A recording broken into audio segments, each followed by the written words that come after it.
uguqile umntwana kaGumbi enkulisweni ithempeli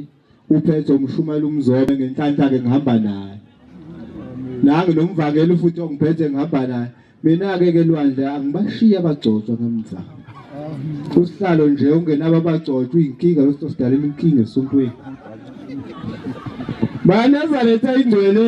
sisendabeni enkulu indaba kaShembe amen. Ngelinye ilanga loShembe kukhulunywa ngaye ufika eMzini wasoSuthu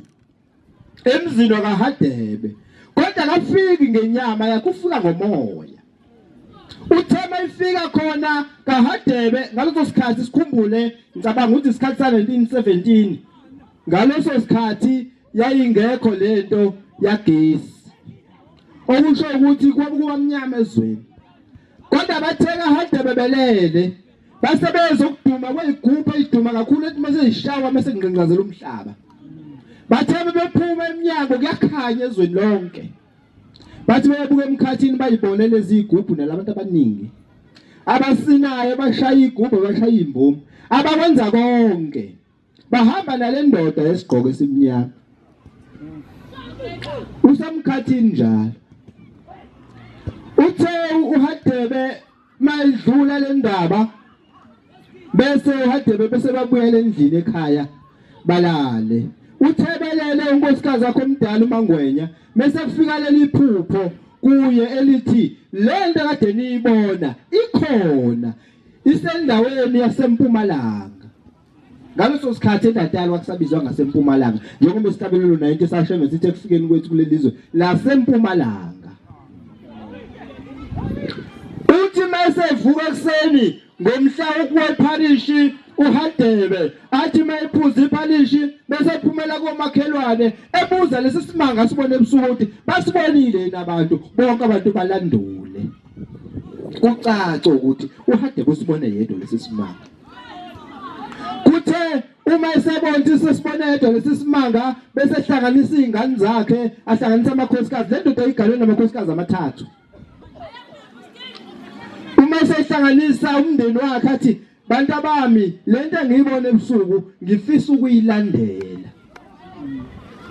bakulula ukufika kuleli sonto njengoba kuthiwa indlela lapha ekhaya sizofuna yona ayibongozi yona le maNazaretha ayingcwele mvangela uhlezi esizele kulelizwe ukude kangaka sambizo ukude kakhulu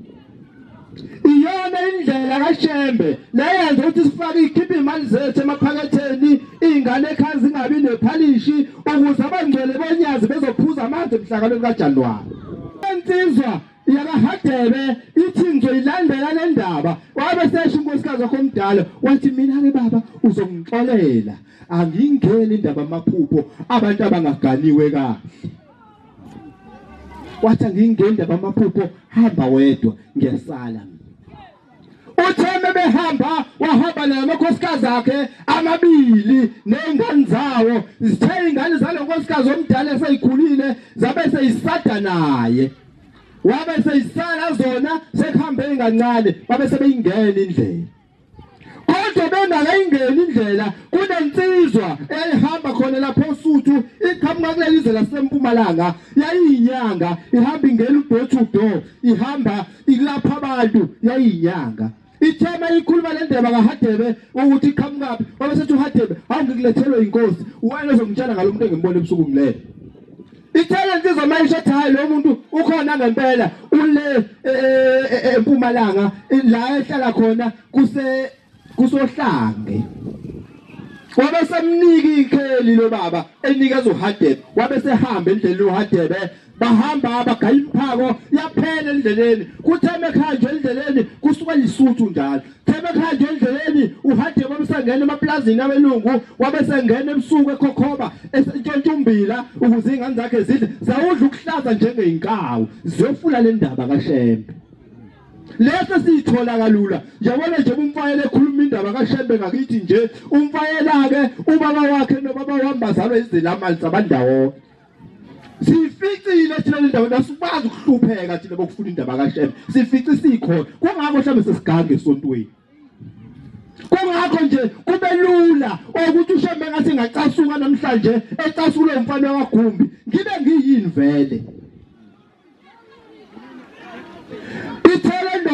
uma ihamba ifuna lelivangeli likaShembe yahamba le ndoda kwabe sethi sihamba endleleni kwashona ingane yankosikazi omncane lo umagcino kwabe sekucaca ukuthi ayikho into abazoyenza abanalo ipiki lokuyimbela abanalo ifosholo bayishiye esigangeni yaba yifa lele impisi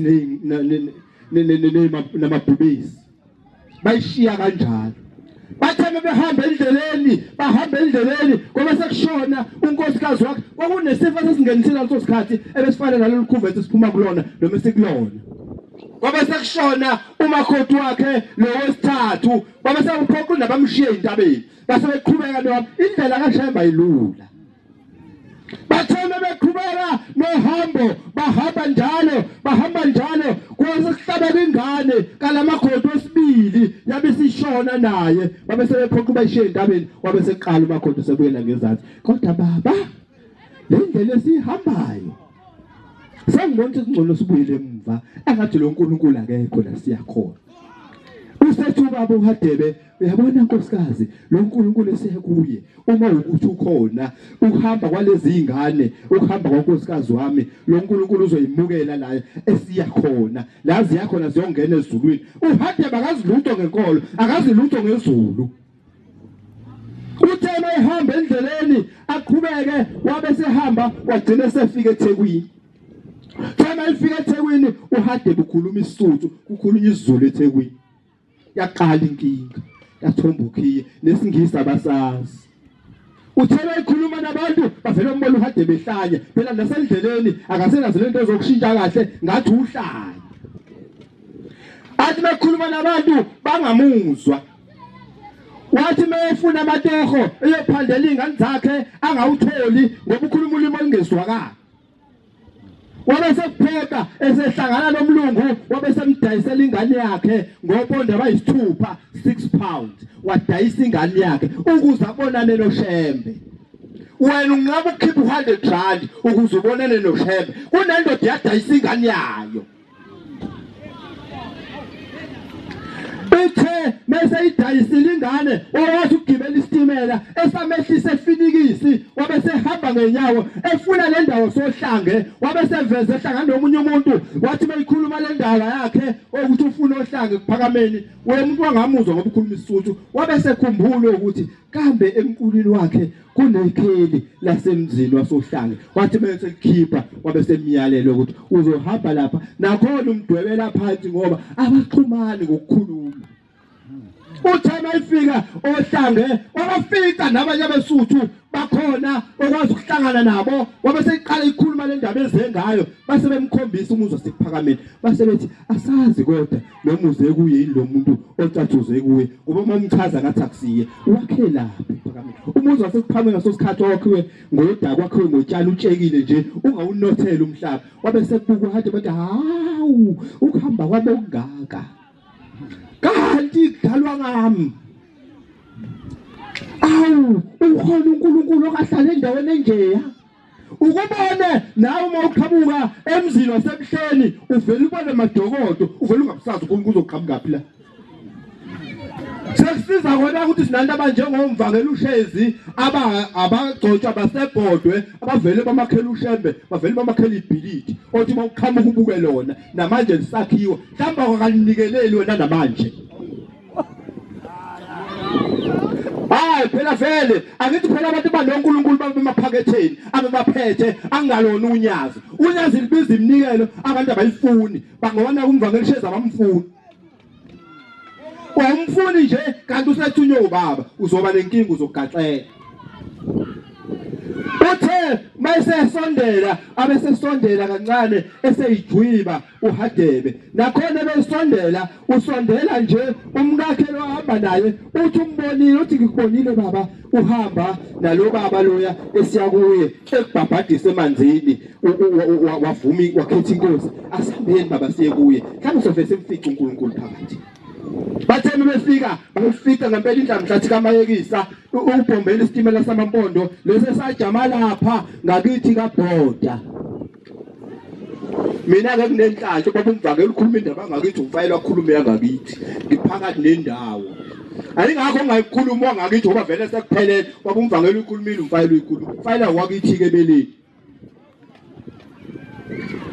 Uthe mayingena inkosi yamakhosi kwangathi bilinde yena yathi awuHadebe usuze wafika mntanami wasethi baba sengifikile wabe semnikeza impahla zokushintsha wabe semnikeza indawo othi uzokwakha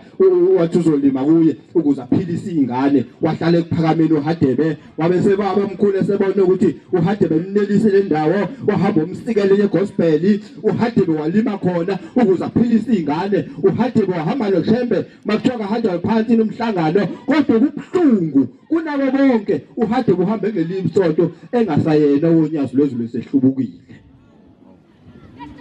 esemthole kanzima kangaka uShembe nathi bafowethu singabheki indaba yethu ukuthi la sisuka khona kuthini ngoba singahlubuka khona indaba yethu inkulu ingaka noma ngabe uShembe uvuse ekufeni akusho ukuthi uzovukela uShembe la uzovukela imisebenzi kaShembe ngoba uzohlubuka khona usuvuka ekufeni hayibonga Nkosi